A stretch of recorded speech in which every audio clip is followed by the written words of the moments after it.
এই এক কথাটা না বুঝলে ভক্তি করেও তুমি আটকে থাকবে।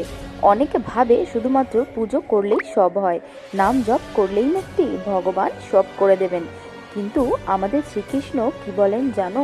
আমাদের বাসুদেব বলেন, তুমি আমার শরণে এলে কিন্তু সমস্ত কর্ম তুমি ছেড়ে দিলে তবে কিন্তু চলবে না। ভগবান সাহায্য তাদেরই করেন যারা নিজের দায়িত্ব নিজে আগে পালন করে, যে শুধুমাত্র ভগবানের উপর দোষ চাপায় না, এমনকি সে থেমেও যায় না। আর সে ভগবানকে শক্তি বানায়, সে বদলে যায়।